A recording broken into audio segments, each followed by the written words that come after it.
ఇందులో అవకాశాలు ఉన్నవాళ్ళు, లేని వాళ్ళు అందరూ బెట్టింగ్ యాప్స్‌ని ప్రమోట్ చేస్తూ ఇదేం పాడు పని అంటూ 'బిగ్ బాస్' ఆణిముత్యాలుగా గుర్తింపు అందుకున్న ఒక్కొక్క కంటెస్టెంట్స్ పేర్లు బయటకొస్తున్నాయి.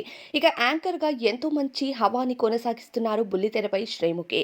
అటువంటి శ్రీముఖి గారు కూడా బెట్టింగ్ యాప్స్‌ని ప్రమోట్ చేశారంటూ ప్రస్తుతం సోషల్ మీడియాలో ఆమె పేరు తెగ వైరల్ అవుతుంది. 'బిగ్ బాస్' సీజన్ 2 నుంచి 'బిగ్ బాస్' సీజన్ 8 వరకు కూడా చాలామంది కంటెస్టెంట్సే ఎక్కువగా బెట్టింగ్ యాప్స్‌ని ప్రమోట్ చేస్తూ వాళ్ళను ఎంకరేజ్ చేసిన అభిమానులు నష్టపోయేటట్టు చేశారంటూ ప్రస్తుతం వీరిపైన తగిన చర్యలు తీసుకోవాలంటూ ఎన్నో వార్తలు వైరల్ అవుతున్న సంగతి తెలిసిందే.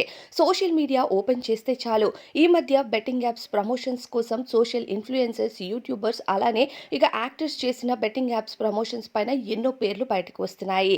ఇక శ్రీముఖి పైన నెటిజన్లు మండిపడుతూ చేతిలో మంచి అవకాశాలు ఉండి కూడా ఇదేం పాడు పని శ్రీముఖి అంటూ శ్రీముఖి పైన తిట్టిపోస్తున్నారు. అయితే శ్రీముఖి 'బిగ్ బాస్' సీజన్ 3కి రన్నర్ అప్‌గా ఆ తరువాత బయట ఎన్నో షోస్‌లో యాంకరింగ్ చేస్తూ ఆమె హవాని కొనసాగిస్తుంది.